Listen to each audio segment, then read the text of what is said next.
آخر میں گنبد خضرا کا ترانہ ہمارے بزرگ گزرے ہیں حضرت مولانا ظفر احمد عثمانی صاحب نور اللہ مرقدہ. وہ کہتے ہیں کہ میں مدینہ منورہ میں حاضر تھا، اور یہ اس وقت کی بات ہے جب وہاں دولت کی یہ ریل پیل نہیں تھی جو آج ہے.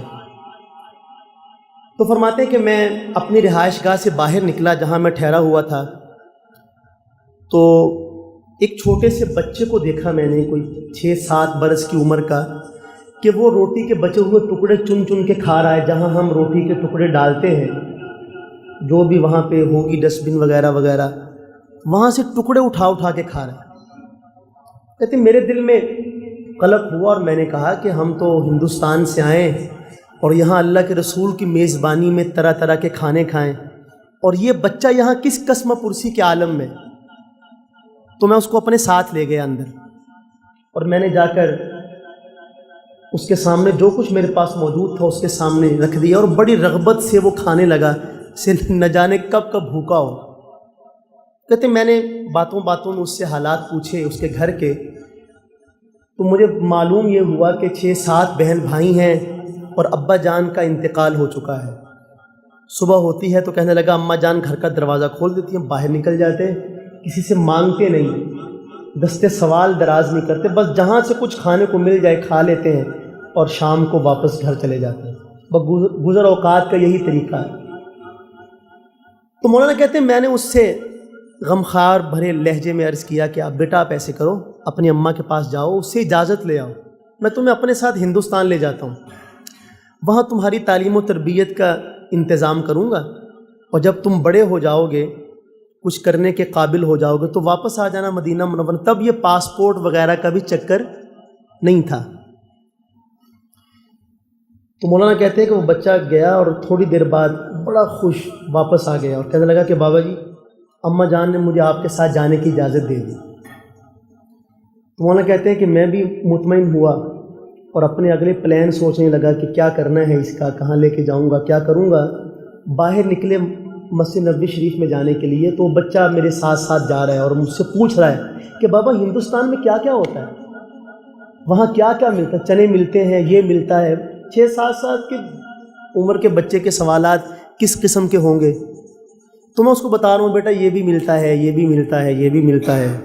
اور چلتے چلتے ہم مسجد نبوی شریف میں پہنچے، تو ہم دونوں کی نگاہیں گنبد خضرا پہ جا کے اٹک گئی. وہ بچہ مجھے کہنے لگا کہ بابا یہ گنبد ملے گا ہندوستان میں. تو مولانا کہتے ہیں کہ میرا تو ایسے جیسے کلیجہ حلق ہوا ہے، اور میں نے کہا کہ بیٹا اگر یہ وہاں ملتا تو میں یہاں کیا لینے آتا. تو مولانا کہتے ہیں کہ اس بچے نے اپنا ہاتھ چھڑوایا، اور مجھے کہنے لگا بابا جان یہاں بھوکا پیاسا مرنا منظور ہے، لیکن اس کو چھوڑ کر کہیں اور نہیں جا سکتا. وہ مولانا ابوالکلام آزاد نے کہا تھا کہ قصد کرتا ہوں جو اس جا سے کہیں جانے کا، دل یہ کہتا ہے کہ تو جا میں نہیں جانے کا، میں یہاں سے کہیں اور نہیں جا سکتا. یہ ایک بچے کے دل میں ہے رسول پاک کے روضے سے محبت. اور یہاں کتنے بچے بیٹھے ہیں، اللہ کرے کہ ہم اپنی اگلی نسل کے دل میں بھی یہ محبت کی شمع روشن کر سکیں. ایک حقیر سی کوشش رسول پاک علیہ السلام کے گنبد خضرا کا ترانہ، آخر میں 3 اشعار اس کے. کوئی کیسے سمجھ پائے گا رتبہ سبز گنبد کا، کوئی کیسے سمجھ پائے گا رتبہ سبز گنبد کا. مل کے کہیں کوئی کیسے سمجھ پائے گا رتبہ سبز گنبد کا، کہ خطبہ پڑھ رہا ہے خود ہی کعبہ سبز گنبد کا. ہرے پتوں کو اکثر دیکھ کر محسوس ہوتا ہے، ہرے پتوں کو اکثر دیکھ کر محسوس ہوتا ہے. درختوں نے سجا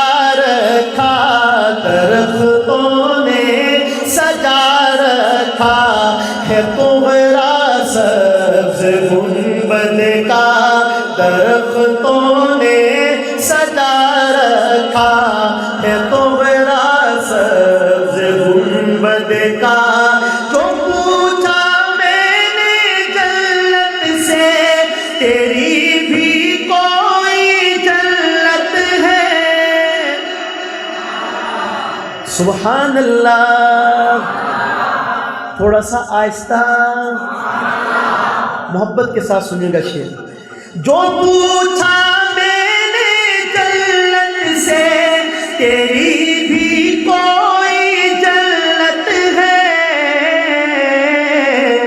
وہ جنت نے دیا مجھ کو تو جنت نے دیا مجھ کو حوالہ سبز گنبد کا تو جنت نے دیا مجھ کو حوالہ سبز گنبد کا تو جنت نے دیا مجھ کو حوالہ سبز گنبد کا چلے آئے بڑی حسرت سے تکتی ہے نگاہ آسماں اس کو